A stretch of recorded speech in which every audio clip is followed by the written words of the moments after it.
Hello বন্ধুরা, সবাই কেমন আছেন? আশা করছি সবাই খুবই ভালো আছেন। পিঙ্কি স্পাইসি কিচেনে সবাইকে স্বাগত জানিয়ে আজ আবারও নিয়ে চলে এলাম দারুণ একটি নতুন রেসিপি, সন্দেশ ভাপা পিঠে। আমি আজ বানিয়ে ফেললাম সন্দেশের মতো দেখতে ভাপা পিঠে। দেখুন, সন্দেশের মতো ভাপা পিঠে বানানোর জন্য এখানে নিয়ে নিলাম 1 কাপ চালের গুঁড়ো, 1 কাপ সুজি, স্বাদ মতো লবণ দিয়ে দিলাম এবং জল দিয়ে একটি ব্যাটার বানিয়ে নিচ্ছি।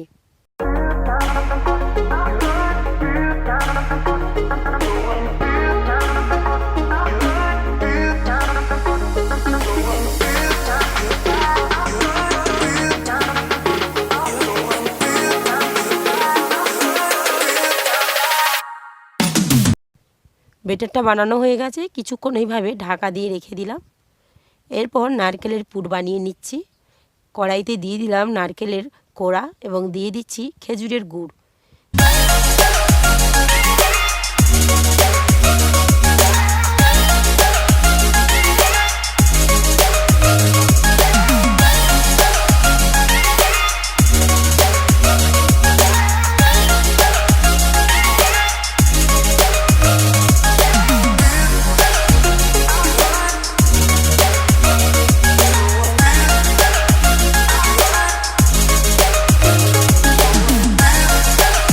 দিয়ে ভালো করে নারকেলের পুরটা বানিয়ে নিচ্ছি।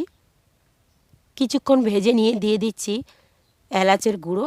ভেজে এলাচের গুঁড়ো রেখেছিলাম, ভালো সুগন্ধ বেরোনোর জন্য অল্প এলাচের গুঁড়ো আমি দিয়ে দিলাম। দেখুন, নারকেলের পুরটা রেডি হয়ে গেছে, আমি নিয়ে নিলাম। ব্যাটারটা খুলে দেখে নিচ্ছি। দেখুন, ব্যাটারটা এত সময় ঢাকা দিয়ে রেখে দিয়েছিলাম, খুবই সুন্দরভাবে ব্যাটারটা মোলায়েম হয়ে গেছে।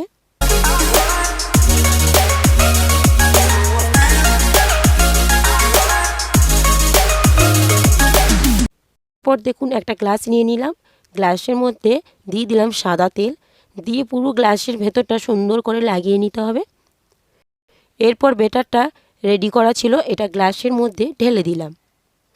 একইভাবে আবারও একটা গ্লাস নিয়ে নিলাম, সাদা তেল আবারও লাগিয়ে দিয়ে আবারও ওর মধ্যে ব্যাটারটা দিয়ে দেবো। দেখুন, দুটো গ্লাসে আমার ব্যাটার দেওয়া হয়ে গেছে। এরপর যে পুরটা আমি নারকেলে রেডি করে রেখেছিলাম, ওই নারকেলের পুরটা দেখুন এইরকম লম্বা শেপ করে রেখেছি।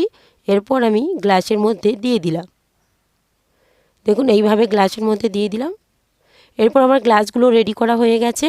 এরপর উনুনে কড়া বসিয়ে দিয়েছি, একটু জল দিয়ে দিলাম। এরপর কড়াইতে স্ট্যান্ড লাগিয়ে দিলাম। যেহেতু আমার স্ট্যান্ডটা এই রকম একটাই গ্লাস ধরবে, তাই আমি একটা একটা করে গ্লাস বানিয়ে নেব। প্রথমে দেখুন, গ্লাসটা বসিয়ে দিয়ে একটি ঢাকনা বন্ধ করে দিলাম। দেখুন, এইভাবে কিছুক্ষণ ভাপা পিঠেটা হতে দেবো। কিছুক্ষণ পর দেখুন বন্ধুরা, ফিরে এলাম। একটি কাঠির সাহায্যে দেখুন দেখে নিচ্ছি ভাপা পিঠাটা হয়ে গেছে কিনা।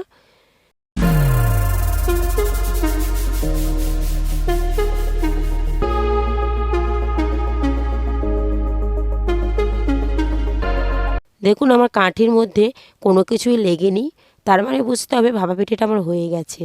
নাবিয়ে নিচ্ছি। একইভাবে পরের গ্লাসটাও বসিয়ে দিলাম।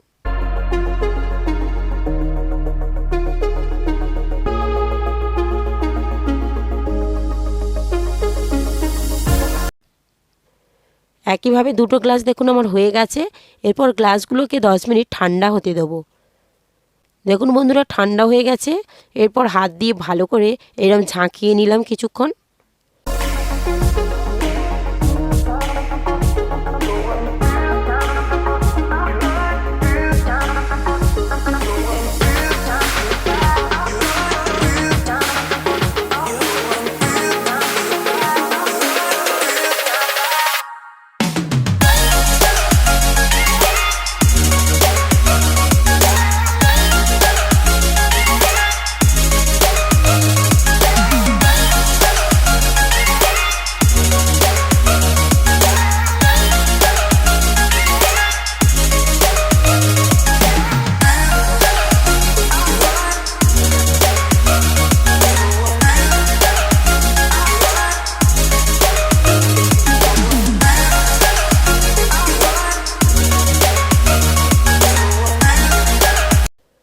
ঝাঁকিয়ে নেওয়ার পর পিঠেগুলো দেখুন আমি ঢেলে নিলাম।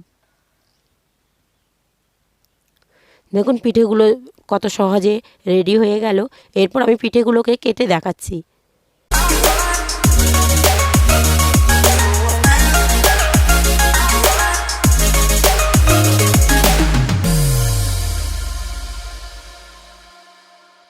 দেখুন বন্ধুরা, দেখতে পুরো ঠিক সন্দেশের মতো লেগেছে। এইভাবে ভাপা পিঠে বাড়িতে বানিয়ে ফেললেই কিন্তু খেতে খুবই সুস্বাদু লাগে।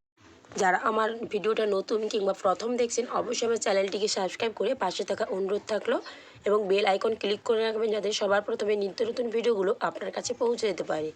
আজ এখানেই বিদায় নিচ্ছি, আবারও চলে আসবো অন্য কোনো দিন নতুন রেসিপি নিয়ে।